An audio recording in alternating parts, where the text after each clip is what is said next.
This title calls for Style A because it promises an immediate physical reversal. A crying bride flees one man and collides straight into the dangerous possession of another.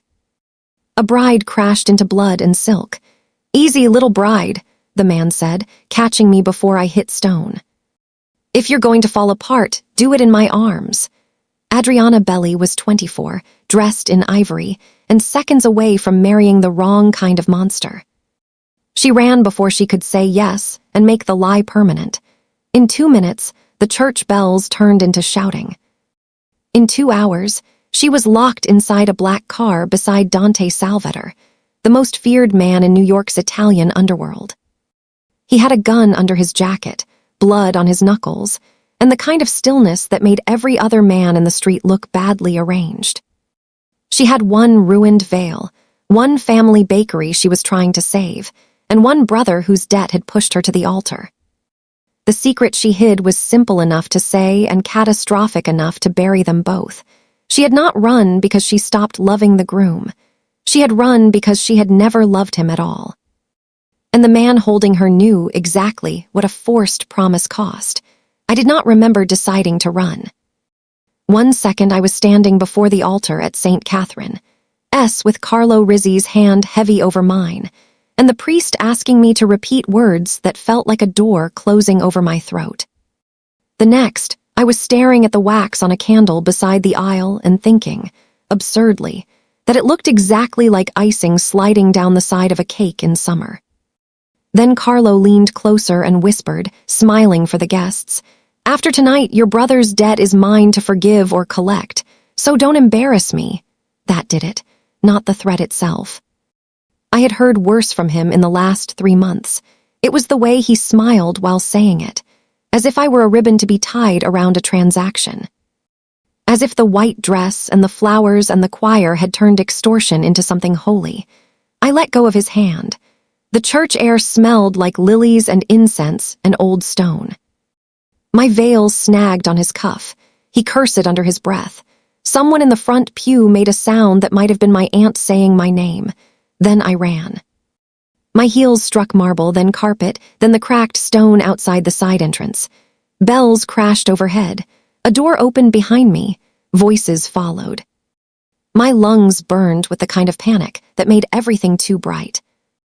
I yanked the veil loose, clutched my skirt in both fists, and cut down the alley beside the church toward Mulberry Street without any plan beyond farther. I hit something hard. No, someone. A hand closed around my waist before I could fall. Another steadied my elbow. I ended up with my cheek against black wool that smelled faintly of cedar, winter air, and something darker beneath it. Expensive cologne over the clean metallic ghost of night. The body holding me did not move an inch from the force of my collision. "Easy, little bride." His voice was low, not soft. Just controlled in a way that made softness feel irrelevant. I lifted my head. He was taller than any man had a right to be when you were already unraveling. Dark suit, white shirt, black tie. His face was cut from calm in the cruelest possible way. There was blood drying across the knuckles of his right hand, and the men behind him, all in dark coats, all suddenly still, watched him the way armed men watched only one person in a group. The one none of them wanted to disappoint. I knew who he was before my mind could fully catch up. Dante Salvator. Everybody in my neighborhood knew the name, even if we said it like a superstition and never above a careful volume. His left cufflink had come loose. One silver wolf head hung at his wrist by the bar, turned wrong. He was looking at me, waiting for something. Fear, probably, pleading. People did not crash into Dante Salvator and stay upright. They certainly did not stare at his clothes. But I had spent half my life noticing what came undone. Piped borders collapsing in heat. Sugar flowers drooping by a fraction. A jacket seam pulling wrong on a groom who refused to admit he'd gained weight before his wedding. When I got frightened, my hands wanted order. So before I could think better of it, I reached for his wrist. Everything behind him sharpened. One of his men moved. Dante didn't. My fingers shook so badly I nearly missed the slot. There was blood on the edge of his cuff. I did not ask whose. I turned the wolf head upright, slid the bar through, and pressed until it caught. Click. The sound was small, clean, final. His gaze changed, not softened. That would have been easier. It just went deeper, as if I had stepped somewhere I hadn't been invited and he had not decided whether to punish me for it. Adriana, Carlo's voice broke down the alley. I flinched then, not from Dante. From the sound of the life I had almost been stupid enough to stay in. Two men in gray suits rounded the corner. Carlo was behind them, face pink with fury, boutonniere hanging crooked, his father close enough to smell scandal already. "There you are," Carlo snapped. "Come here." Now, Dante did not release my waist. Carlo stopped. It was almost comical, the change. One more step and then none at all.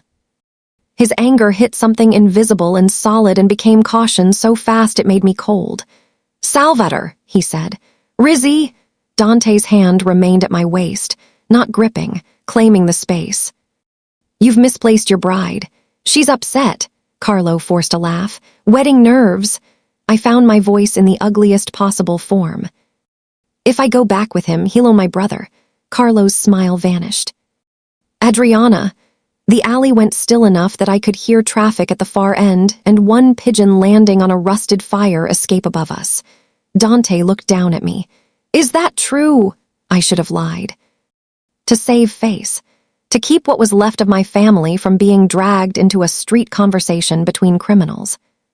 Instead, I heard myself say, "Everything about today is true in the worst way." He held my eyes for one beat too long. Then he looked at Carlo. "You arranged a wedding on my street without asking." Carlo swallowed. "It's a church." "It's my church," Dante said. I did not know what that meant, not exactly, but everybody else did. Carlo's father stepped forward with both palms out. "This is a misunderstanding." Dante's thumb shifted once against my side. "No." The misunderstanding was believing you could put a frightened woman in white on those steps and expect me not to notice. Something old and dangerous flashed across his face, so quick I might have imagined it. Grief, maybe, or memory, it was gone before I could name it. "I'm taking her," he said. Carlo made the mistake of laughing again. "You can't just..." Dante turned his head slightly. That was all. 1 degree, one glance toward the man on his left. A gun appeared so fast in that man's hand it made me gasp. No one fired. No one needed to. Carlo went white. Dante looked back at him. "I can." I should have fought harder. I knew that later, and maybe a better woman would have. But I was standing in a torn wedding dress, beside a man who had caught me at the exact second my life split open. And the strange, awful truth was that Carlo terrified me in a familiar way, while Dante terrified me in a way that left room for breath. Dante lowered his head just enough for only me to hear. "If you want to leave, say it now." I looked past him at Carlo, at the church, at my aunt crying on the top step, at the priest frozen in the doorway, at the entire performance of goodness that had almost delivered me into a private kind of hell. "I want to leave," I whispered. He straightened. "Done." His men moved. One opened the back door of a black sedan that had glided up without me noticing. Another blocked the alley mouth. Carlo shouted something I did not catch because my heartbeat had gone too loud. Dante took my hand, not tenderly, certainly not gently, but steadily. "Get in, little bride." I hesitated at the open car door. My reflection in the window looked like a girl halfway erased. Smudged mascara, veil hanging by one pin. Pearls at my throat like somebody else's idea of innocence. Dante waited behind me, close enough that the heat of him reached through silk. "If I get in," I said, "everything changes." "Yes." No comfort in it, no lie, just yes, so I got in. The door shut with the heavy certainty of money and armor and terrible decisions. Then it locked. The first thing I noticed about Dante Salvator's house was not the marble. Everybody would have noticed the marble. The foyer alone was the size of our bakery kitchen and cold enough under my ruined satin heels to feel expensive. There were carved columns, ironwork, a staircase sweeping upward like a threat. The place smelled faintly of lemon oil, fresh coffee, and the ghost of rain drying off men's coats. No, the first thing I noticed was the silence. Not ordinary silence, not rich people quiet. The kind made by armed men in beautiful rooms, pretending they were not armed men in beautiful rooms. I stood just inside the foyer clutching what was left of my bouquet, because no one had told me when I was allowed to put it down. A young woman in a slate gray suit took my phone from one of Dante's men and said, "For security," as if confiscating pieces of someone's life were a housekeeping detail. Another woman, a housekeeper, maybe 60, steel gray hair and a knot sharp enough to cut glass, looked at my dress, my face, and my shoes with one glance that somehow took inventory of my entire collapse. "Bath first," she said, "then food. No one thinks clearly in wet lace." Her accent was old Brooklyn Italian. Her expression suggested she had buried men larger than my panic. Before I could answer, a voice boomed from the hall. "If there's cake involved, I'd like the record to show I object on medical grounds." A large man in a black suit came through the doorway holding 2 garment bags, a pistol at his back, and the mournful expression of someone attending his own inconvenience. He had a flattened boxer's nose, beautiful brown eyes, and the broad chest of a saint painted by somebody with a sense of humor. The housekeeper rolled hers. "Paolo, no one asked. Exactly how every tragedy begins, Rosa." He stopped when he saw me, blinked once. "Madonna, she's an actual bride." "I had gathered that," I muttered. His face softened, then brightened in a way that told me softness embarrassed him. "Paolo Greco," he said, shifting the garment bags to one hand and giving me a little bow that looked absurd on a man built like a getaway vehicle. "Driver, internal security. Occasional hostage negotiator, full-time victim of my cardiologist." Rosa took one garment bag from him with the air of a queen accepting tribute. "And full-time idiot." He leaned toward me confidentially. "She likes me." Rosa's lip curled. "I like quiet. I can become quieter for the right woman." He glanced meaningfully at her. "Not silent, because then who would appreciate your cheekbones?" Rosa did not smile, which, from the way Paolo looked briefly bereaved, meant this happened often. Something inside my chest loosened by 1 frightened inch. Then Dante walked in, and every molecule in the room remembered itself. He had changed jackets. The blood was gone from his hands.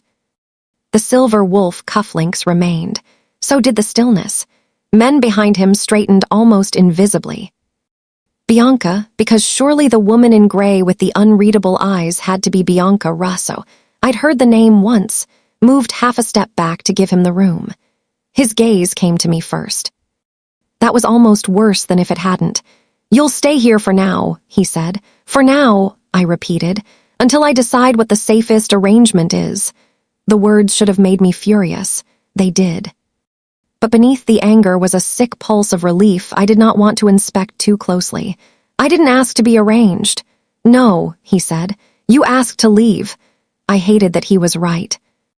"This is not leaving. This is this." His eyes dropped briefly to the flowers still crushed in my hand. "Put those down, Adriana." The use of my name startled me more than the order. "I can go home," I said. "To the bakery above which Carlo Rizzi has already parked 2 men." I went still. He saw it. "Bianca," the woman in gray answered without looking at me. "2 outside Belli Pasticceria. 1 car, 1 bike, both armed." That was my normal, apparently. A line spoken in a marble foyer like weather. Dante's attention returned to me. "So no, you're not going home." I lifted my chin because instinct was all I had left. "You can't keep me here by force." "No," his voice stayed quiet. "Try the door." My face went hot. I almost did, just to prove something. Instead, I put the ruined bouquet on an antique side table that probably cost more than our ovens and said, "What exactly are your rules?" He stepped closer. Not enough to touch me. Enough that I could smell cedar again. "You stay inside unless I say otherwise. You tell Bianca before you move anywhere in this house. You do not answer unknown calls. You do not contact Carlo Rizzi." His gaze flicked once over my torn veil, my scraped wrist, the pulse in my throat. And if something frightens you, you tell me first. I gave a short, unbelieving laugh. That is a ridiculous sentence coming from you. Something almost like amusement touched the corner of his mouth, then disappeared. Get changed. He turned as if that ended the conversation. Maybe it should have. Maybe normal girls who had just been taken from a church by a mafia boss knew how to preserve themselves with silence. But I had spent too many years swallowing my own anger until it came out sideways. My brother, I said. Dante stopped. If you know enough to watch my bakery, then you know enough to know Carlo owns Leo's debt. Saying it aloud made shame run cold through me. I need to know if he's safe. He's alive. Alive isn't an answer. It's the one I have right now, Paolo muttered under his breath, in fairness. It is technically an answer. Rosa elbowed him with terrifying accuracy. He grunted. I should not have smiled. I almost did. Dante looked at Paolo. Paolo looked suddenly fascinated by a painting. Then Dante said to me, "Eat, sleep. We'll discuss your brother tonight. And if I refuse..." His eyes settled on mine with terrible patience. "You won't." It was not arrogance. That would have been easier to resist. It was observation. He had already measured the tremor in my hands, the shadows under my eyes, the streak where my mascara had dried against my skin. He was not threatening me. He was telling me what my body would do before pride had a vote. Rosa came toward me with the second garment bag. "Come, sweetheart." I almost followed her. Then Dante said, "Adriana." I turned back. His gaze held mine for one still second. "No one comes into your room without knocking, not even Paolo." Paolo put a hand over his chest. "This one accusation ruins me." Rosa marched me toward the stairs. "You ruin you." I climbed 3 steps before Dante spoke again, not loudly. "You can hate the walls, little bride." I looked down at him over the curve of the staircase. His face gave me nothing. "But you're staying inside them." I woke at 4 in the morning in a bed so soft it made sleep feel undeserved. For 3 seconds I did not know where I was. Then I moved and found my wrist wrapped in fresh gauze, and memory came back with the clean brutality of ice water. St. Catherine S. Carlo Dante's hand at my waist, the sound of a car door locking. I lay there in the dark guest room with the coverlet twisted around my knees and stared at the ceiling until I couldn't bear the sound of my own thoughts anymore. The room smelled faintly of starch and roses. Someone, Rosa, probably, had hung one of her own night dresses in the bathroom for me. Dante's house held its heat differently than ours. Even the silence was temperature-controlled. When I got frightened, I baked, not because it solved anything, because dough demanded sequence, sugar obeyed chemistry. Butter gave you back exactly what you put into it, whether that was tenderness or impatience. It was the only kind of honesty I trusted without effort. So I pulled on one of Rose's cardigans, padded downstairs in borrowed slippers, and followed the low hum of industrial refrigeration until I found the kitchen. Of course, Dante Salvetter had a kitchen large enough to feed a wedding. Copper pans hung above a central island. Marble counters shone blue in the pre-dawn light. There were 2 ovens big enough to hide a body in, which was not a healthy first thought, but felt on theme. On one side, a tray of blood oranges glowed like small suns under the hanging lamps.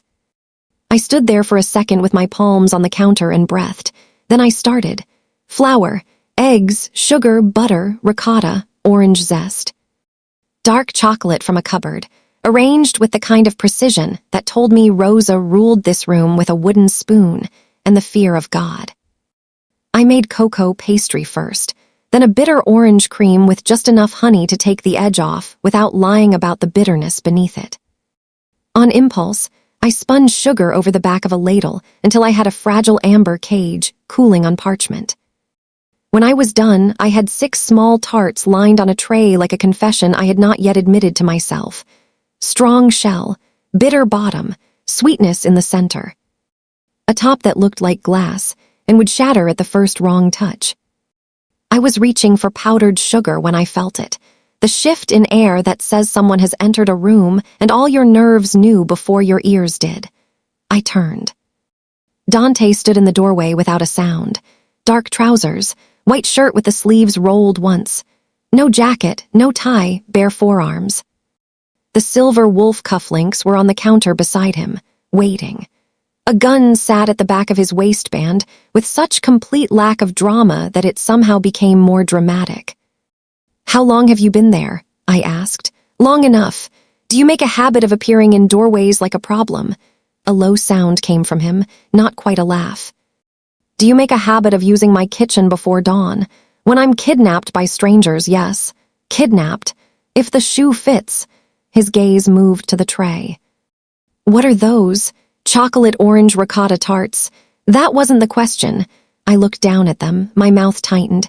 "Breakfast therapy." He walked farther in.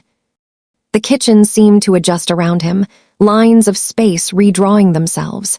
He stopped across the island and reached for the cufflink on the counter.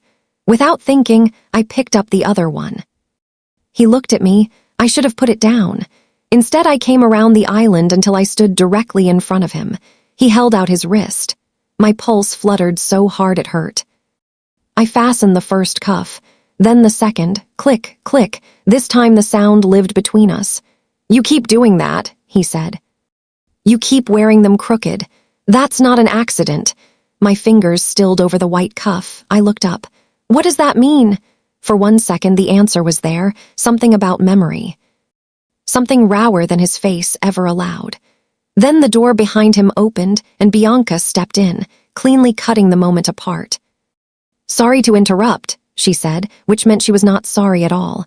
"We found Leo Belli." I turned so fast the room tilted. "Where?" "He was picked up last night in Queens after trying to pull cash from an account Carlo already froze." Relief hit first, then fresh anger. "Is he hurt?" "No," Dante's voice stayed level. "Bring him in." Bianca did not move. "There's a complication." Of course there was. "He wasn't alone," she said. "He met with Vittorio Gallo's people 2 days ago." The name meant nothing to me. It meant something to Dante. I saw it in the way his shoulders went stiller, which I would not have believed possible until then. "Why?" he asked. "Unknown. Find out." Bianca nodded once and left. I looked at Dante. "Who is Vittorio Gallo?" A mistake that learned how to speak. "That is not an answer." "No." His eyes settled on mine. "It's a warning." I crossed my arms over the cardigan because suddenly the kitchen felt too cold. "Everybody in your life speaks in fragments. That's because whole truths are expensive." I hated that sentence because it sounded like something pain had taught him too well. He reached for one of the tarts, broke the sugar top with the edge of a spoon. The shell cracked. "What do you call this?" he asked. I almost said breakfast therapy again. But there was something about the way he was looking at it, carefully, as if he suspected it had more honesty in it than most people offered him, that made lying feel pointless. "Glass heart," I said. His mouth moved barely. "Dramatic. It's pastry." He tasted it. I watched his throat work, watched his face remain unreadable for a beat too long. Then he said, "You're angry. At your review, at yourself." He set the spoon down, "because the shell holds and the top doesn't." I stared. No one had ever eaten something I made, and answered me back that precisely. Before I could decide whether that made me want to cry or slap him, he stepped away from the island. "We'll speak to your brother after sunrise," he said. "Together?" His glance slid over me, over the flower on my sleeve, the bare feet hidden in Rose's slippers, the tart cooling on the tray like a private weakness left in plain sight. "Yes." He moved past me, close enough that the heat of him brushed my shoulder. He did not touch me. He did not have to. At the doorway he paused. "Little bride," he said without turning, "next time you're frightened, wake someone before you come down here." I wasn't asking permission to breathe. "No." He looked back then, dark eyes steady. "That's becoming clear." After he left, I stood in the bright, quiet kitchen listening to the fading rhythm of his steps and trying very hard not to think about how easily he had seen through sugar. Dante had known the name Belli the instant he heard it on the church steps. Matteo Belli had died 15 years earlier with his hands pressed to Lucia Salvator's wound, holding back blood Dante still dreamed about. Adriana did not know she was sleeping in the house of the man. Her father had saved and failed all at once.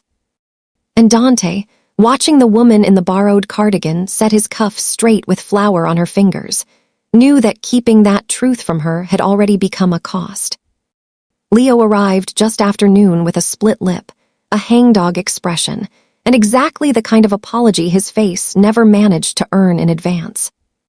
He was my older brother by 3 years and had spent most of that time turning charm into a temporary substitute for judgment. Our father used to call him sunlight with bad timing. After Papa died, the sunlight thinned. Debt took its place. When Bianca brought him into Dante's library, he looked at me first. "Adri," he said, voice cracking on the name. I stood so fast my chair scraped. "Are you hurt?" "I'm fine." "That is visibly untrue." He gave a weak half-smile, then saw Dante behind the desk and lost it. The library smelled like leather, old paper, and a fire laid but not lit. Dante sat with one wrist over the arm of his chair, cufflink catching the light. Bianca stood near the door. Paolo, for reasons known only to God and Dante, was balancing 2 espresso cups on a file folder while pretending he was not interested in family implosions. "Sit down, Leo," Dante said. Leo sat. What followed was not shouting. Somehow that made it worse. Dante asked one question at a time, about the debt, about Carlo, about why Leo had met with Vittorio Gallo's people. Leo lied twice. Dante let him. Bianca corrected him with dates and times and the address of a diner in Queens. By the 3rd lie, Leo stopped trying. Carlo had taken over his gambling markers 6 months earlier. Then he'd offered a solution. Adriana marries into the Rizzi family, the debt disappears, the bakery survives, and Leo gets to keep his kneecaps. Vittorio's men had approached later with the same smile and a different price. They wanted access to our delivery routes and backroom schedules. The bakery sat on a block half the neighborhood trusted. Good cover, good traffic, clean books. I felt sick. "You told them no?" I asked Leo. He looked down. Paolo exhaled like a man discovering new forms of disappointment. "Ah, there it is." "Paolo," Bianca said. "What? I'm reacting with honesty." Leo swallowed. "I told them maybe. Rage is a clarifying thing. It strips away confusion and leaves bone. You sold us for maybe. I was trying to buy time." "For what?" "My wedding." He flinched harder at that than he had at Dante. Dante had not moved. That frightened me more than anger would have. "Did you tell them Adriana would be at St. Catherine's?" Leo said nothing. The silence answered. Something old and vicious shifted behind Dante's eyes. Bianca noticed it too. So did Paolo, who quietly set one espresso down on a side table like a man removing fragile objects before weather. I looked from Leo to Dante. "What happened at the church?" Dante's jaw tightened once. "Nothing finished." "That is not an answer either." "No," Bianca said carefully. "But it's the one you're getting for now." I hated everyone in the room for the economy of their truths.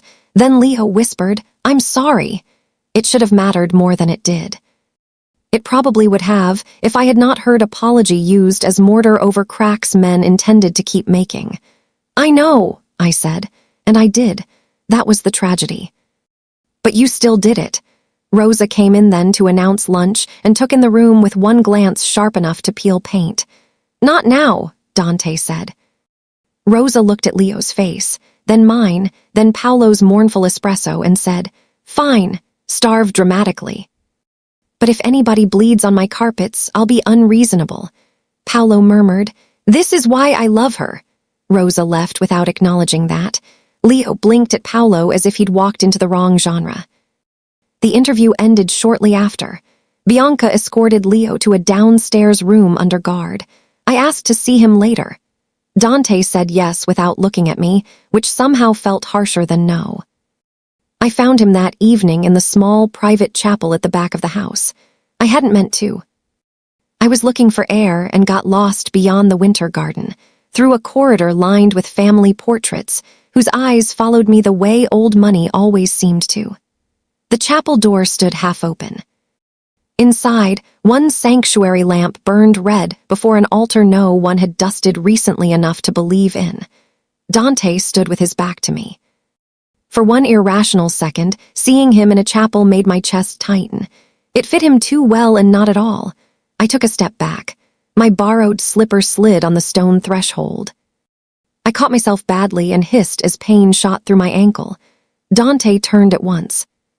He crossed the distance before I could pretend I was fine, dropped to one knee on the chapel floor, and took my ankle in both hands with shocking care. "Don't move. It's not broken. You have a medical degree. I have stairs." His thumb pressed lightly above the bone. I inhaled sharply. He looked up once, not at my face, at the sound. The position was impossible. Him kneeling, me gripping the side of a pew in Rosa's cardigan and soft pants, pulse skidding like something cornered. He loosened my slipper and set it aside. His fingers were warm, steady. The touch was clinical almost. That should have helped, it didn't. "When did you start wearing churches like armor?" I asked, because nervousness made me talk, and the alternative was listening to my own body react to a man who had no right to handle me gently. His hands stilled. "Who said I did? No one dusts this room. That doesn't answer the question. You ask a lot of them. You answer almost none." For one beat, I thought he might tell me to leave. Instead, he let my ankle go slowly and stood. "Sit!" I sat on the front pew because apparently my survival instinct had developed a strange loyalty to instruction. He brought over a low wooden kneeler and set my foot on it. Even that small act felt intimate in a way I did not trust. Then the bell on the chapel door jingled softly and Paolo's voice floated in. "Boss, Rosa wants to know if she's freezing the veal or giving up on your souls entirely." He stopped in the doorway, took in Dante at my feet, and shut his eyes. "Ah," he said to heaven. "Today is terrible for my fasting and my sense of place." Dante did not look at him. "Get Bianca." "Yes, excellent, practical, emotionless order." "I love that for all of us." Paolo opened one eye at me. "For the record, if anyone asks, I saw nothing except orthopedic concern." Despite myself, a laugh escaped me. Dante's head turned slightly toward the sound. Not enough for anyone else to notice. Enough for me. Paolo caught it too and looked startled, as if he'd just seen a statue breathe. Then he vanished before Dante could decide whether to kill him. When Bianca arrived, she wrapped my ankle while informing Dante that one of Vittorio's warehouses had gone dark. Business. Danger. The room changed around it. I watched Dante's face close. By the time Bianca finished, the man who had touched my skin like it might bruise under care was gone behind something colder. He looked at me once. "Stay in your room tonight." "What happened at St. Catherine S?" I asked again. His eyes rested on the red sanctuary lamp, not on me. "A memory." Then he walked out. I sat in the dim chapel with my ankle bandaged, the smell of old wax in the air, and understood that whatever he had seen in white silk and church stone had not stayed buried. The first time I saw Dante angry in full, he was smiling. It happened at dinner 3 nights later. By then I had learned the shape of the house in fragments. Rosa ruled the kitchen, and most of the servants by force of personality and superior standards. Bianca ran information with the emotional warmth of polished steel. Paolo appeared at unpredictable intervals to report on security, complain that my crostata was destroying his cardiovascular discipline, and make grand, tragic eyes at Rosa, who treated his devotion like mildew. Leo remained downstairs under guard. Dante let me see him once each day. It was not kindness. It was management. Still, I took what I could get. I also made my mistake. That afternoon, I used Rosa's phone while she was in the pantry and called the bakery. I told myself I needed to hear the ovens, to know whether the place still existed outside all this marble and menace. Instead, I got Carlo. He must have had the line forwarded. "Adriana," he said too softly. "There you are." I hung up at once, but not before he laughed. By dinner, Dante knew. Of course he did. No one mentioned it, while Rosa set roasted sea bass on the table, and Paolo accepted a plate of greens with the expression of a condemned man. Bianca took her usual seat 2 down from Dante, because apparently safety outranked etiquette in this house. I sat across from him and tried not to notice his hands. You used an unsecured phone, he said at last, cutting into his fish. There it was. I kept my eyes on my plate. I called the bakery. You called Carlo. I called my home. Your home answered with Carlo. Paolo cleared his throat. If we're doing family discipline at table, I'd like permission to be excused on spiritual grounds. No, said Rosa from the sideboard. He sighed toward his spinach. I looked up at Dante. You could have told me he'd trapped the line. I assumed you'd tell me before you reached for the one thing he'd already used against you. The truth of that landed exactly where it hurt. I'm not one of your soldiers, I said quietly. No, his gaze lifted to mine. If you were, you'd have followed instruction. The silence that followed was knife-thin. I should have let it end there. Instead, I picked up my wineglass, took a sip, and froze. Not poison, exactly. Too crude. But under the citrus and the clean mineral finish was it, bitter almond, wrong at the back of the tongue. Not enough to drop a man at once. Enough to slow reflexes. Enough to make a later bullet or break failure easier. I stood so fast my chair scraped the floor. Dante's hand moved toward the inside of his jacket. Don't drink that, I said. Every eye at the table came to me. Paolo looked at his own glass, affronted. I knew it tasted expensive. Bianca was already on her feet. Dante did not touch the wine. Why? I went around the table before my nerves could stop me, took his glass from beside his hand and sniffed. Because someone dosed it. With what? Bianca demanded. Something almond-based. Maybe diluted amygdalin, maybe extract layered to hide under the citrus. I need to smell the bottle. You can taste poison, Paolo asked. It isn't poison yet if it's done properly, I said, hearing my own voice go distant with focus. It's preparation. Rosa was in motion now, barking for the decanter. One of the men at the door brought it. I checked the neck, smelled the cork, tasted one drop from the tip of my finger and spat it into a napkin. Not the bottle, I said. Just the glass. Bianca's face changed. Setups are cleaner when they make you trust the source and question the room. Dante looked at the glass in my hand, then at me. Who taught you that? My father taught me flour lies. My mother taught me scent. Pastry is chemistry wearing lipstick. My hand was shaking. I set the glass down before I dropped it. And bitter almond has no business in white wine. He rose slowly. That smile I mentioned, it arrived then, small, precise, deadly. No one leaves the house, he said. Men moved immediately. Paolo stood too, abandoned diet forgotten. On it!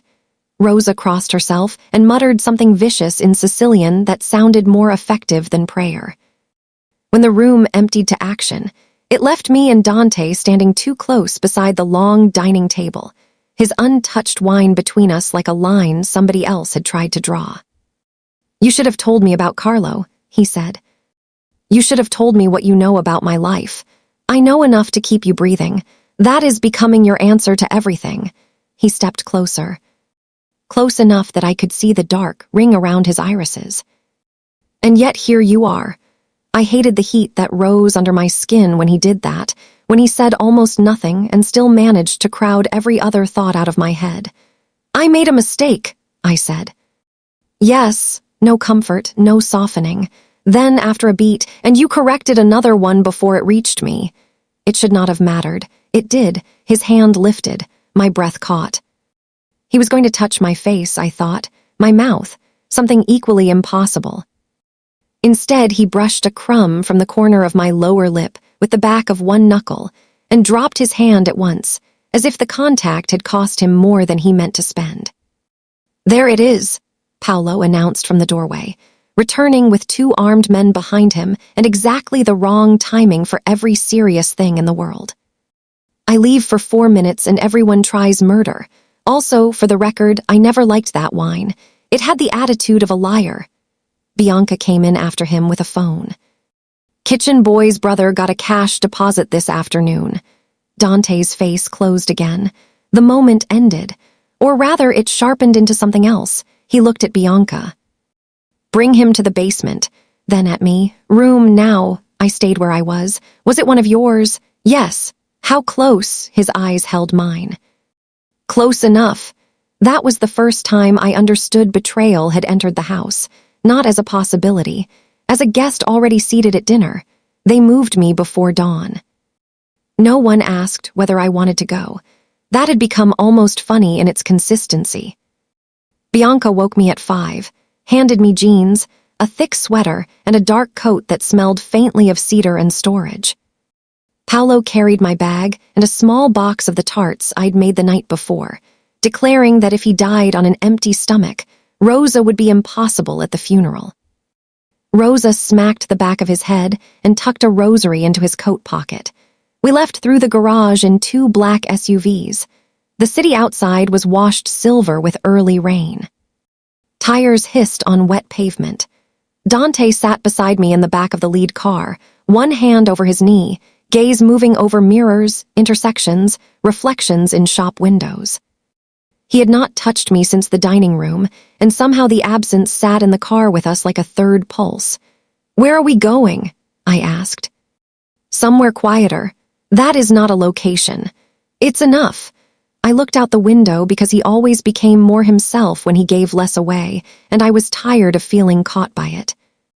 We reached the safe house upstate just after 7, a stone property tucked into trees gone bare with winter. The air smelled like wet leaves and lake water.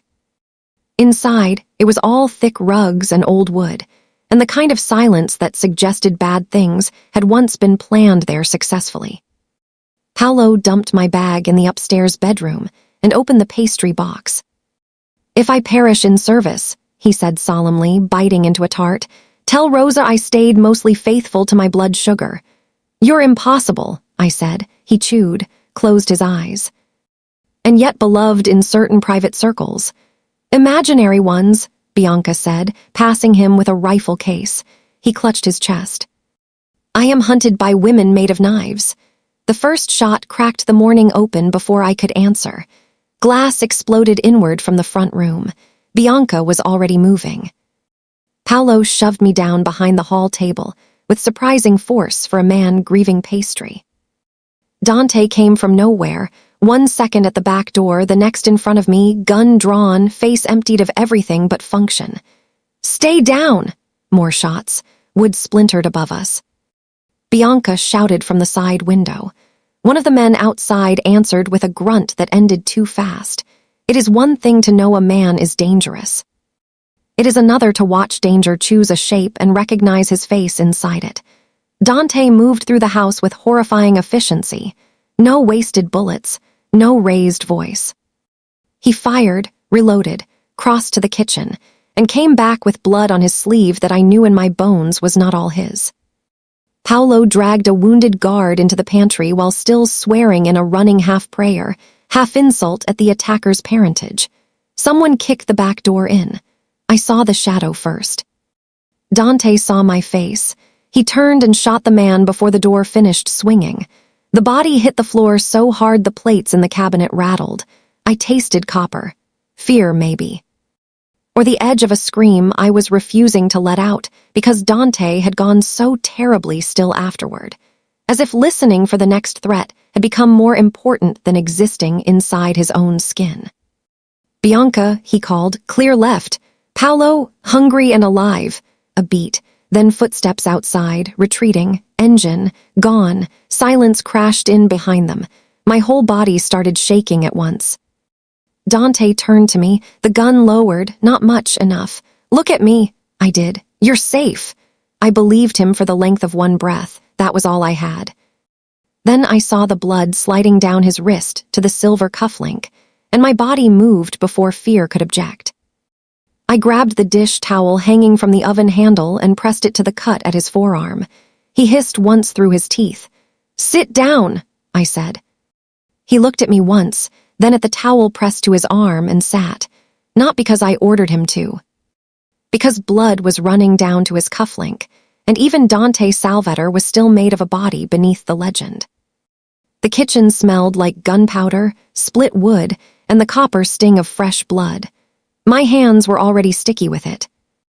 I wrapped the towel tighter around his forearm, and he did not pull away, though something in his jaw went hard enough to break a tooth on. "Higher," Bianca said from the doorway. I turned. She was pale, not ordinary pale, not fear, blood loss pale. One hand was clamped under her collarbone, red slipping through her fingers in a steady dark sheet that made the room tilt sideways in my vision. "Bianca! Don't waste the syllables," she said. "Press his arm. Paolo bags now." Paolo was already moving. His suit jacket was gone, wrapped around the shoulder of the guard he dragged inside. "I'd like the record to show," he said, hauling open a medical kit with shaking hands, "that this was not the peaceful low-carb country retreat I was promised." No one answered him. Dante stood again before I finished tying the towel. "Sit down," I snapped. He looked at Bianca instead. Blood had found the line of her jacket and turned it black. Something changed in his face then. Not panic. Worse. Recognition. The cold, immediate arithmetic of a man who knew exactly how much blood a body could afford and how little mercy bullets ever offered. He moved to Bianca in 2 strides. "Where? Through and through, I think." Her voice stayed level by force. "Shoulder. Miss the neck unless I'm having an unusually articulate death." Paolo made a wounded sound. "Bianca," she ignored him. Dante peeled her hand away. She did not flinch until the air hit the wound. Then her mouth tightened. "Not the artery," he said. "Wonderful. I'll embroider that on something." He looked at me. "Clean towels, tape, in the kit." I obeyed before fear had time to become shape. That was how it happened with him. I was beginning to understand. He didn't calm rooms. He reduced them to function. I brought what he asked for. He pressed gauze hard to Bianca's shoulder, and for the first time since I had met him, his control looked costly. Not absent, just expensive. "Cars in 2 minutes," he said to Paolo, "already warming." "To the city clinic," Dante nodded once. Paolo hesitated. "If they hit the safe house this clean, maybe they're watching the clinic too." Bianca laughed once, short and mean. "If I die because you finally had a useful thought, I'll come back and haunt your cholesterol." I should not have smiled. I did. It vanished when Dante looked at me. "Get your coat." I didn't move. His gaze sharpened. "Adriana, I'm not leaving her. You are not arguing with me in a kitchen full of broken glass." "I'm not arguing," I said, though I clearly was. "I'm telling you, if she bleeds out in the back seat while your men pretend women are decorative, you'll regret not taking me." Paolo made a faint sound like a prayer learning bad habits. Dante held my eyes for 1 beat, 2, then he said, "Fine, you hold pressure." That was all. No praise, no trust spoken aloud, just room made where none had existed a second earlier. The ride back to the city felt like being trapped inside a heartbeat that didn't know when to stop. Rain hit the windshield in frantic slants. Paolo drove like a man bargaining privately with God. Bianca was half across the seat, her head against my shoulder. My hand braced hard over fresh gauze at the wound, while Dante sat opposite us in the rear-facing jump seat, gun in one hand. Eyes on the road behind us. Bianca's blood soaked through twice. "Am I dying?" she asked at one point, voice thin but annoyingly precise. "No," I said. "Good." I hate being dramatic in cars. "You've always been dramatic," Paolo called from the front. She opened one eye. "Drive, carb graveyard." My hand slipped once. Dante caught my wrist and reset it. "Not rough, exact." "Here," he said. His fingers stayed over mine for 1 impossible second. Then he let go. "You're doing fine." I stared at him. Maybe it was the adrenaline, maybe the blood. Maybe the fact that he had almost become a gunshot in that house, and was now sitting 6 inches away speaking like calm had not cost him anything. "You don't get to say that like none of this is because of me." Paolo's hands tightened on the wheel. Bianca's eyes closed. Dante said nothing. I laughed then, ugly and breathless and close to breaking. "That silence is answer enough." Still he said nothing. It hurt more than accusation would have. I looked back down at Bianca. "My phone call," rain thudded overhead. "My stupid, selfish phone call gave them the line," I said. "Didn't it?" Dante's voice came quiet. "It gave them timing, which is just a cleaner word for blame." "No," his eyes stayed on the back window. "Blame belongs to the people who opened fire, and blood belongs to the people who helped them find the target." That got his attention. He looked at me then, fully. I wanted him to deny it. I wanted him to tell me I was wrong, that Bianca's blood was only fate or war or one more ugly thing in a life full of them. He did not lie. That made something inside me cave in by increments. Bianca spoke without opening her eyes. If you start crying on me, Belly, I'll resent it permanently. My throat closed. I'm sorry. Save it. Her mouth twitched once. Press harder. So I did. At the clinic, Dante carried her inside himself. No stretcher, no wasted shouting. One arm under her knees, the other at her back, blood on his cuff and my fingerprints on the towel at his forearm. Doors opened before him. Men moved. A doctor in dark scrubs swore softly in Italian and pointed us toward a locked treatment room at the rear.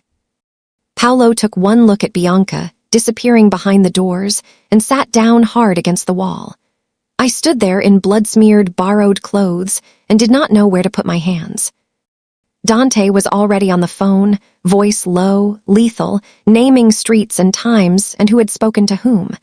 The doctor came back for him once to stitch his arm. He refused until Bianca was stable. The doctor tried again with more authority. Dante stared him into silence. Then the doctor looked at me and said, "You, help!" So I stitched him, not well, not elegantly. Under instruction, and with hands that still shook if I let them think ahead of themselves. Dante sat on a metal chair under a harsh fluorescent light and watched me knot his skin close like he was the one studying me. "You've done this before?" he asked. "No, it shows." I looked up outraged. His mouth shifted, barely, not quite a smile, not quite not one. "I hate you," I muttered. "No, you don't." I tied the knot harder than necessary. His expression didn't change, but the muscle in his forearm jumped under my fingers. Good. When I finished, I started to move away. His hand closed around my wrist. Not tight. Enough. "Bianca lives," he said. I stopped breathing for a second. The treatment room door behind us opened and the doctor stepped out, pulling down his mask. "She's lost too much blood, and she'll be useless for a week, which I imagine will make her worse than the bullet did, but she lives."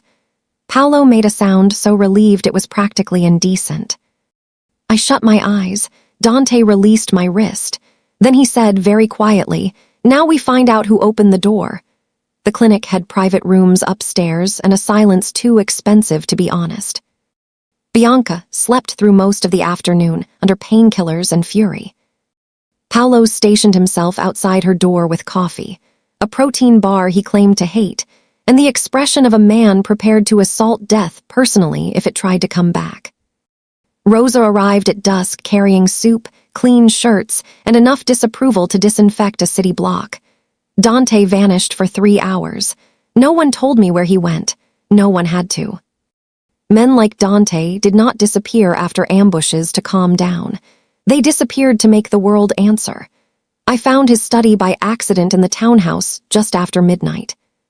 The clinic connected through a private back corridor to one of Salvator's smaller residences, smaller being a term that apparently meant only one staircase, 2 fireplaces, and a library large enough to shame public institutions. I had meant to look for water. Instead, I ended up barefoot in a room of leather chairs and dark wood, lit only by a desk lamp left burning. On the desk lay 3 folders, 1 half-empty glass of whiskey, and an old newspaper clipping someone had flattened beneath a paperweight. I should have walked away. Instead, I stepped closer. The photograph was grainy and cruel in the old-fashioned way newspapers used to be.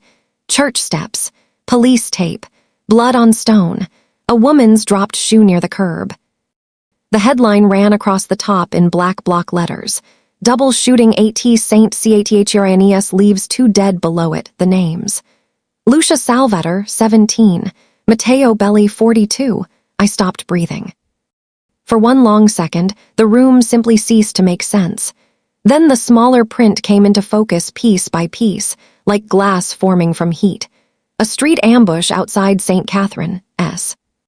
A local bakery owner killed while attempting to aid the wounded girl. The girl later pronounced dead at Bellevue. Witnesses describing a dark-haired young man chasing the shooter before returning to the steps. My father, Lucia, St. Catherine S. I read it twice and understood less the second time because my blood had gone too loud. The door clicked shut behind me. I turned. Dante stood there without his jacket, tie loosened, shadows under his eyes that made him look more dangerous rather than less. Rain darkened the shoulders of his shirt. He took in the clipping on the desk, then my face, and for the first time since I had met him, he looked like a man who had run out of useful lies. "You knew," I said. His expression stayed still. "You knew who I was on the church steps." "Yes." Something hot and jagged moved through me, not quite anger, too tangled for that, grief wearing surprise like a mask. "My father died there." "Yes. You let me stand in your house without telling me." His eyes did not leave mine. "Yes." I wanted to throw something. I wanted to demand why. I wanted, with humiliating force, for him to say there had been a good reason. "Why?" He came farther into the room and set a folder down with too much care. "Because the moment a truth enters a war, it stops being a truth and becomes a weapon. That is not an answer. It's the only honest one." I laughed once, sharp and unbelieving. "You make honesty sound diseased. Usually in my life it is." I looked back at the clipping. The photograph had caught the church steps from a distance, but I knew exactly where it was. I had climbed those stairs as a girl holding my father's hand. Lit candles there after he died. Cried there once when I was 16 because the world had given me too much too early, and the saints seemed like men who owed explanations. All that time, Dante Salvator had existed somewhere on the far side of our grief like a second, hidden room. "What happened?" I asked. He was quiet for so long I almost thought he would refuse. "Then Lucia wanted to sing in the choir that day. She was late. I walked her up the steps." His voice stayed level by brutality alone. "A car pulled to the curb. 2 men got out. One fired at me first, missed. The second shot hit her." My throat closed. "I went after him," Dante said, not loudly, not dramatically. That made it worse. "He ran. I caught him at the corner. By the time I came back," his jaw tightened once, "your father had his hands over her wound." I looked at him. He looked at nothing.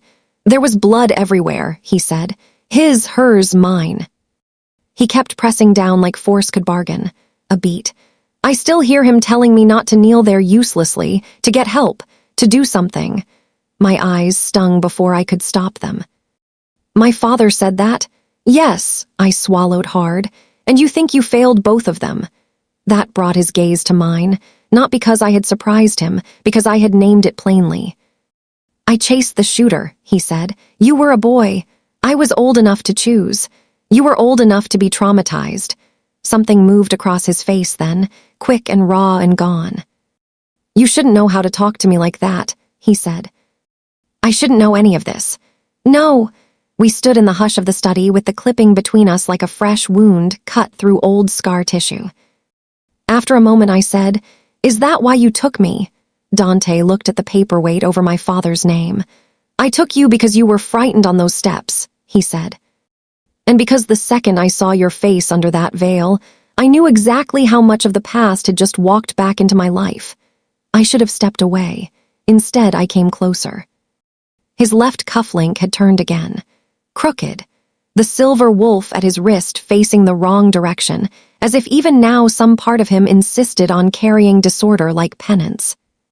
"You do that on purpose," I said. He did not look down. "Yes. Why? So I know I haven't forgotten." I lifted my hand before I could decide against it. His wrist stayed where it was. I straightened the cuff, turned the wolf head upright, pressed the bar through. Click. The sound landed soft in the room, his eyes lowered to my face. "My father tried to save your sister," I said. "He did, and yours kept me from marrying a monster." A strange expression crossed his features, something like pain finding a shape too close to grace. "I don't know what that makes us," I whispered. Dante's voice came low. "Trouble." Leo looked worse in daylight. That was the first thing I thought when Bianca finally let me into the room where he was being kept. Not a cell exactly, though it had a locked door and one narrow window too high to be useful. Dante called it protective confinement. I called it rich kidnapping. Leo sat on the edge of the bed with both elbows on his knees and the expression of a man who had discovered remorse too late to negotiate with it. He stood when I came in. "Adri?" "No," he stopped. I closed the door behind me and remained standing because sitting felt too forgiving. "You don't get to make that face until after you start telling the truth." He rubbed a hand over his mouth. The split in his lip had gone dark and ugly. "I've been telling the truth. You've been telling whatever hurts you least." "That's unfair," I laughed. He flinched. "Unfair?" I took a step closer. "You sold my wedding day by installments, and unfair is the word you found." His shoulders dropped. "I was trying to fix it." "No, you were trying to survive it." His silence admitted more than his words had. Outside the room, someone passed in the hallway. Men's voices, footsteps. The low machinery hum of a house always half prepared for war. "Tell me about Vittorio," I said. Leo looked up sharply. "Who told you that name? Enough people for me to know you're about to stop pretending it doesn't matter." He sat back down heavily. "I only met him once. Lie, twice. Leo." He shut his eyes. 3 times. There it was. At least honesty was beginning to bleed properly. "He never dealt with me directly at first," Leo said. "It was Carlo." Carlo took the markers. Carlo smiled. Carlo talked about family and solutions and how respectable everything would look if you married in. His mouth twisted. Then one night a different man came to the bakery after close. Expensive coat, gloves, called me by name before I introduced myself. "Vittorio," Leo nodded. I crossed my arms against the cold climbing my skin. What did he want? At first, schedules, deliveries.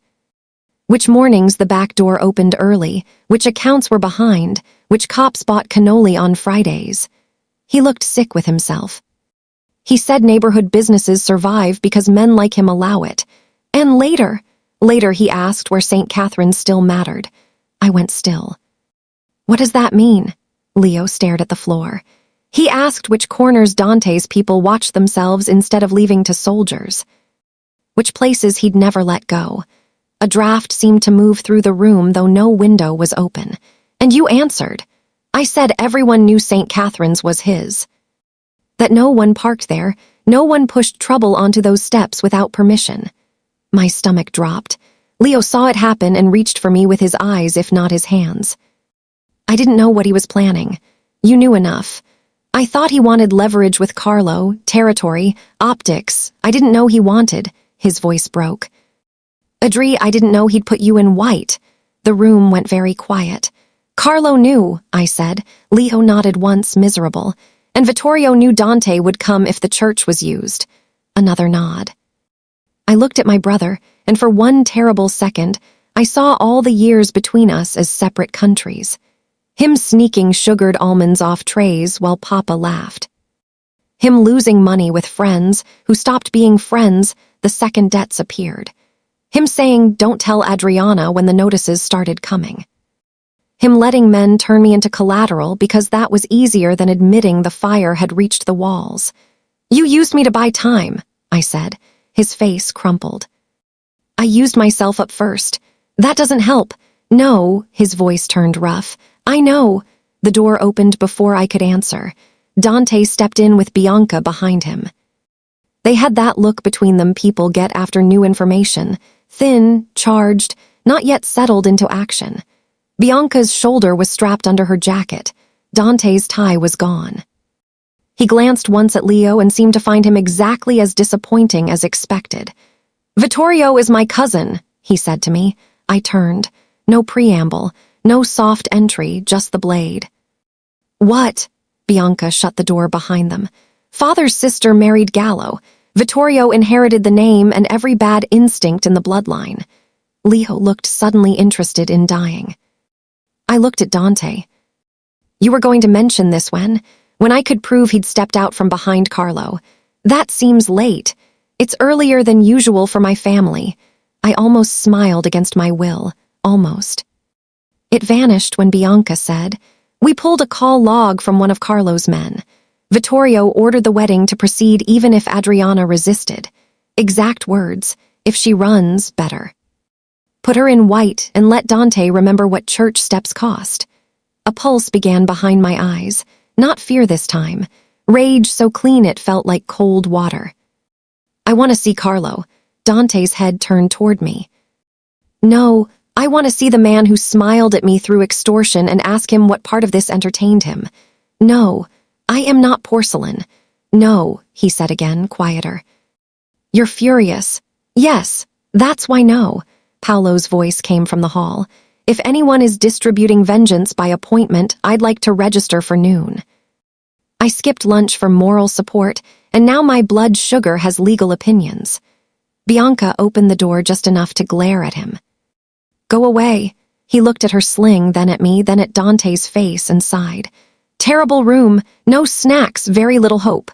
Despite everything, Leo let out one strangled laugh. We all stared at him. He swallowed it. Dante looked back at me. You don't need Carlo, you need the ledger. The what? The paper trail beneath the bakery roots. Vittorio used your family business because it was trusted. That trust moved something more useful than pastry. Guns, I said. Information, Bianca corrected. Possibly both. I thought of flour deliveries, sugar invoices, van mileage, my father's ledgers once written in careful blue ink, the quiet dignity of numbers when they were honest. Take me through them, I said. Dante watched me for a long second. Then he nodded once. And that was how I entered his war properly, not by being taken, but by stepping toward the books. The warehouse at Red Hook smelled like salt, diesel, old wood, and grain dust. From the outside, it looked exactly like every other working building near the water, corrugated doors, rusted lockbox, loading bays half-shadowed under a gray sky. Inside, it held 3 years of false deliveries routed through neighborhood businesses nobody ever thought to question. Bakeries, butchers, flour suppliers. A funeral home, because apparently men who trafficked weapons still valued irony. I stood beside a folding table under a hanging work light, while Bianca laid out copies of invoices and Paolo prowled with a gun and half a protein shake. Muttering that docks were where sensible people died of weather before bullets could even contribute. Dante stood at the far end of the room with 2 captains I had met only in passing, Tommaso De Luca, broad-shouldered and silver-haired at the temples, and Enzo Marchetti, younger, restless, with a scar through one eyebrow. Both men nodded to me with the grave courtesy men learn when the boss has made someone matter in front of them. Matter, that dangerous word. I tried not to feel it. Start with what you'd notice at a glance, Dante said. Easy for him to say. My pulse had been wrong all morning. Still, paper was safer than people. Numbers didn't leer. Columns didn't threaten to forgive debt in exchange for vows. I moved through the invoices one by one. Here, I said at last, tapping a shipping manifest. This flour order is impossible. Tommaso leaned in. Why? Because no bakery on our block orders 000 and bread flour in those quantities during August unless it's supplying half the city or lying. Enzo frowned. Could have been resold. No. I slid the next sheet over. Because whoever faked this forgot bakers are vain in specific ways. If you buy that much premium flour, you brag with the supplier's name. These just say dry goods. That's not a baker's invoice. That's a man writing food the way a man who has never made dough thinks food sounds. Paolo pointed at me with his shake. This is the sexiest accounting lecture I've ever heard. Bianca did not look up. Your life is extremely limited. It's disciplined, he said, against my wishes. Dante's gaze stayed on me. Not warm, not soft, steady in that way of his that felt like being pinned without violence. What else? He asked. I flipped 2 more pages. My fingertips came away with a faint gray smear. I rubbed it between finger and thumb. Not flour, too oily. Gun grease, Enzo said immediately. I looked at him. He shrugged. I know my hobbies. That gave us the back corner of the warehouse. 3 locked crates, 2 fake shipping labels, 1 nervous man with bolt cutters whose hands shook hard enough to be insulting. Inside the crates were rifles packed under sacks, stamped with the name of a Sicilian wheat company, my father would have respected too much to suspect. Something in me went cold and quiet. That logo had gone through my bakery. Maybe not the guns themselves, maybe not every shipment, but enough lies had passed close to our ovens to turn hunger into cover. My father had built that place with flour under his nails and pride so plain it embarrassed people, and now men had used its good name to move death. "I'm going to be sick," I said. Dante was beside me before I finished the sentence. He didn't touch me, just stood close enough that I could lean if I wanted to. I didn't. That made it stranger. "We shut it down here," he said. "No," the word came out sharper than I meant. I looked at the crates, at the labels, at the chain of lies running through my family name. "You shut it down everywhere." His eyes flicked to my face. I heard myself continue. "This isn't just a shipment, it's a pattern. If he used the bakery because no one questions soft places, then he used 10 others the same way." Bianca nodded slowly. "She's right," Paolo sighed dramatically. "I hate when the civilians are better at organized crime than the organized." Tommaso's phone buzzed. He glanced at it too quickly and put it away. A tiny thing, less than a second, but I noticed because I had spent my life noticing when hands moved wrong around delicate work. Dante noticed my attention shift. "What?" he said. I looked at Tommaso. He met my gaze with calm so polished it almost passed. "Nothing," I said, but it wasn't nothing. There was grain dust on his cuff, not unusual in a warehouse, except the men who'd opened the crates wore gloves and Tommaso hadn't touched them. And the dust was darker near the seam, like it had mixed with oil before drying. Not today, earlier, older, from handling the real contents before the performance of discovery. Bianca called everyone toward the back office. The moment broke. I told myself I was imagining things. Then Carlo Rizzi was brought in through the side door with his wrists zip-tied, and his face swollen from whatever argument his capture had involved.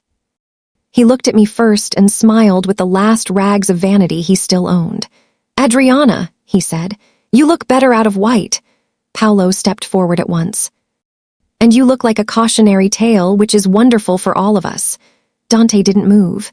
"Tell me about the wedding," he said. Carlo spat blood onto the floor. "Tell me yourself." "Your cousin's the romantic." So there it was, public, ugly, true. Dante's expression did not change. "Vittorio likes symbols," Carlo said, voice wet at the edges. "He said if you put a bride on those steps, you'd come running half as a man and twice as a wound." The warehouse air thinned. "And if she ran?" Dante asked. Carlo smiled at me again. I wanted to peel it off his face. "Then even better," he said. "Nothing makes men stupid like thinking they're rescuing something." Dante took one step forward. Enzo and Paolo both straightened, not to stop him, just to get out of the way of what might happen next. I heard the tiny metallic sound before anyone else reacted. A soft click, not Dante's cufflink.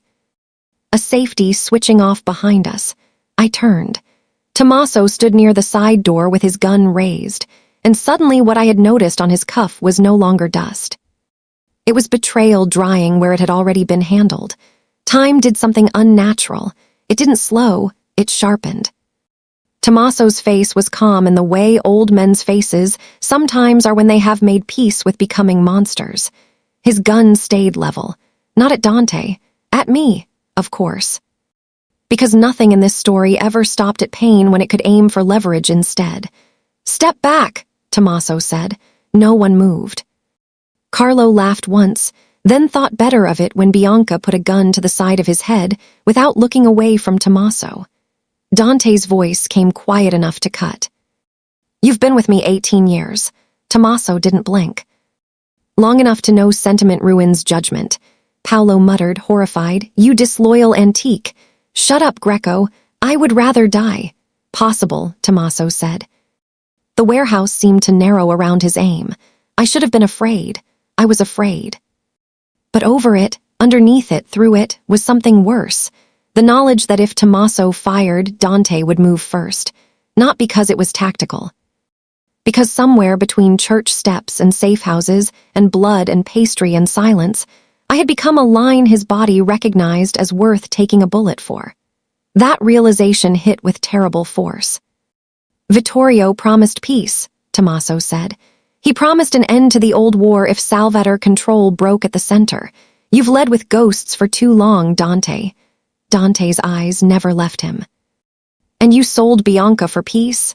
A flicker, brief, there and gone. Good. So guilt had found somewhere to bite. I sold inevitability to the side that would survive it, Tommaso said. Dante's hand moved. So fast I didn't see the draw, only the result.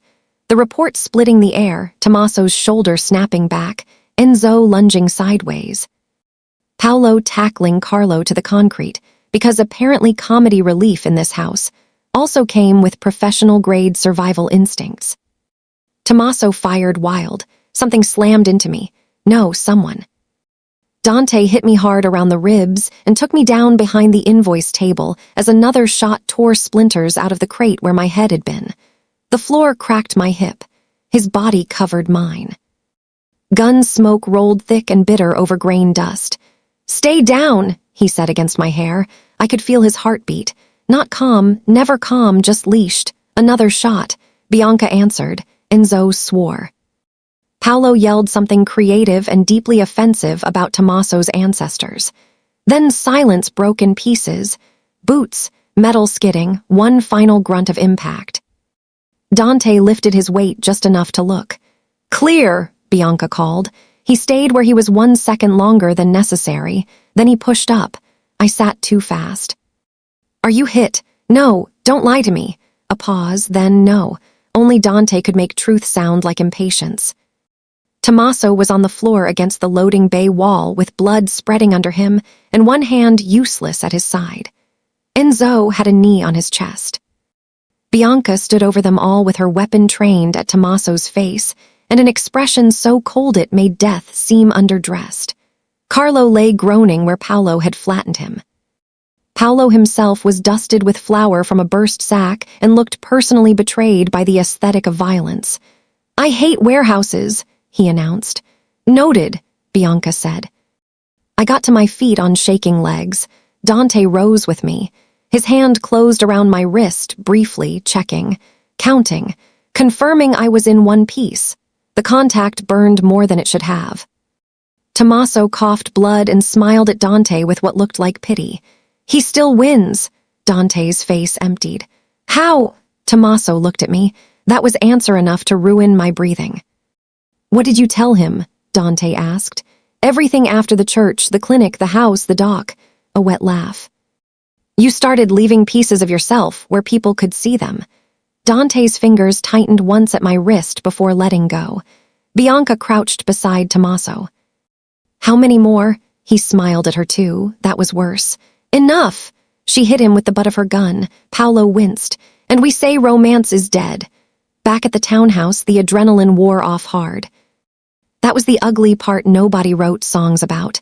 Not the bullets, the afterward, the shaking, the way your skin no longer fit right because fear had altered its memory of the world.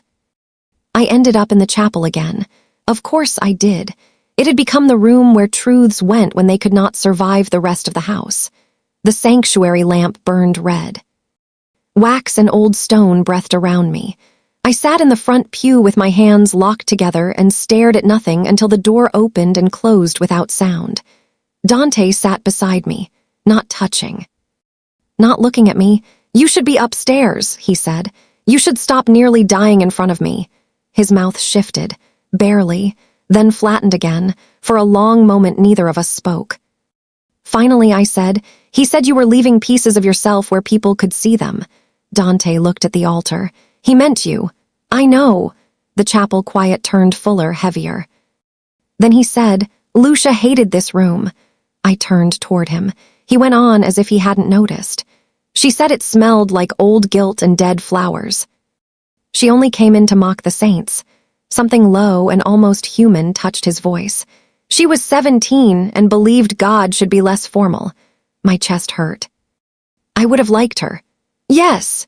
He said it too easily, like he already knew. I watched his profile in the red lamp glow, the scar near his jaw, the line of strain at his mouth.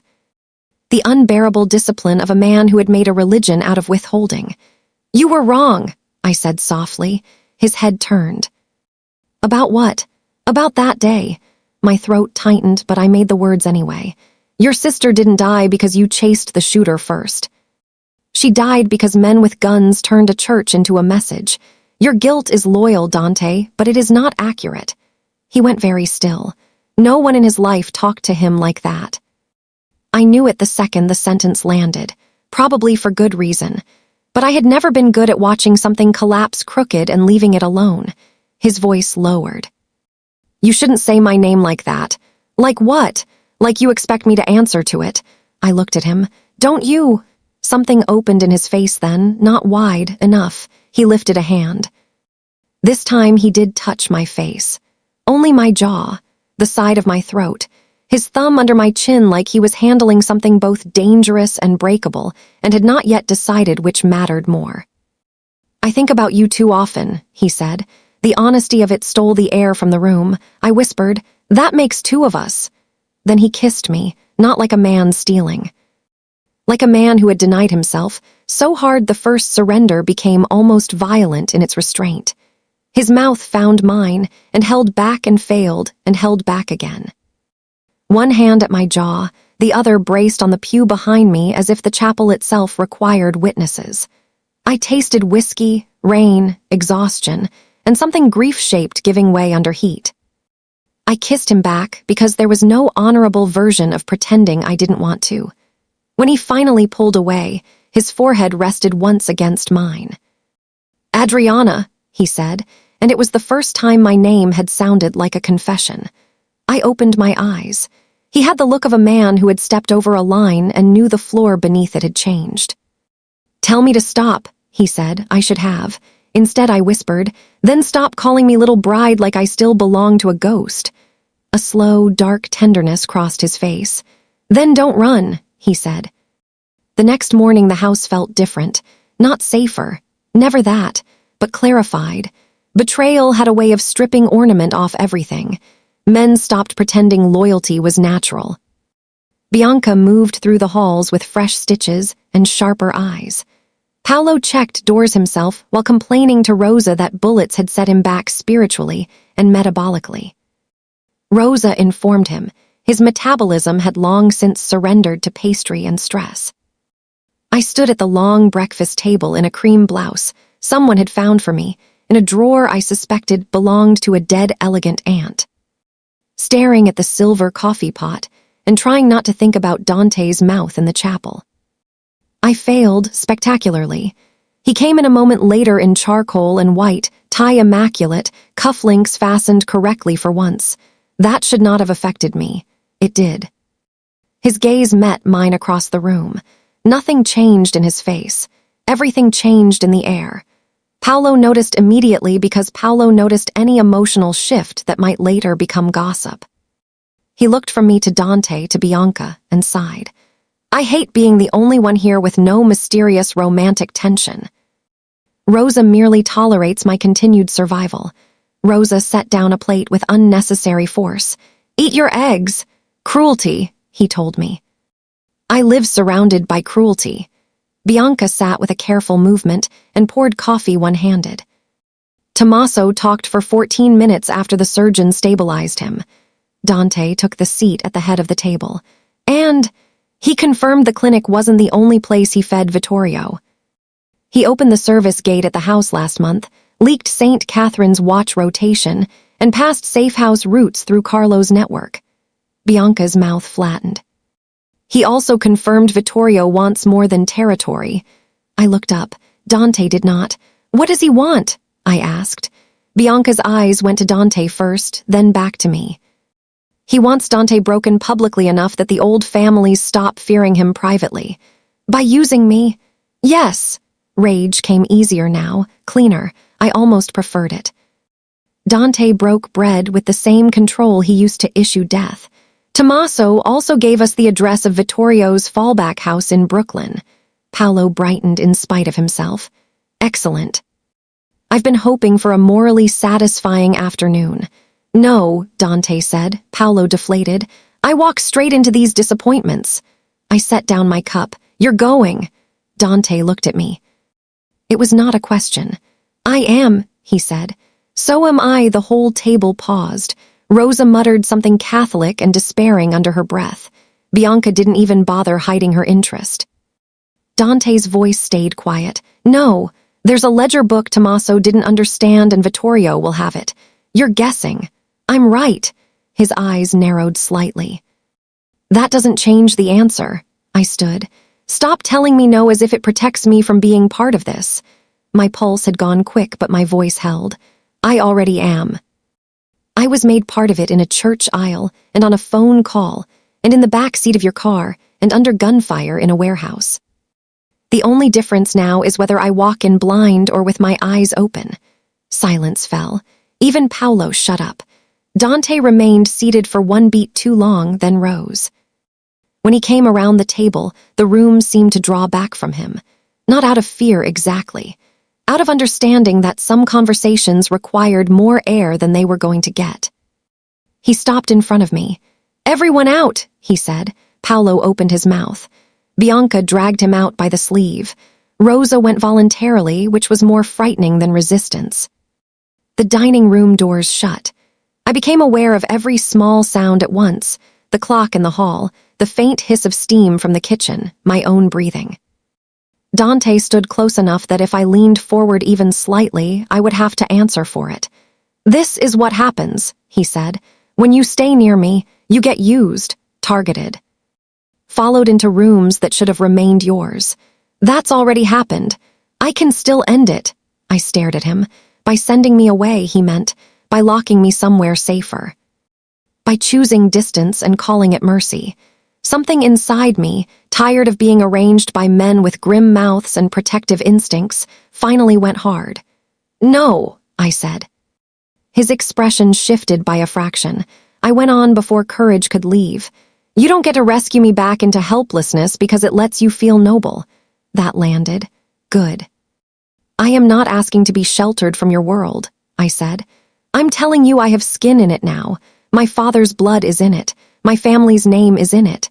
Bianca's shoulder is in it. And if Vittorio thinks I'm still the frightened girl in white on church steps, I'd like to be there when he learns otherwise. Dante looked at me for a very long time.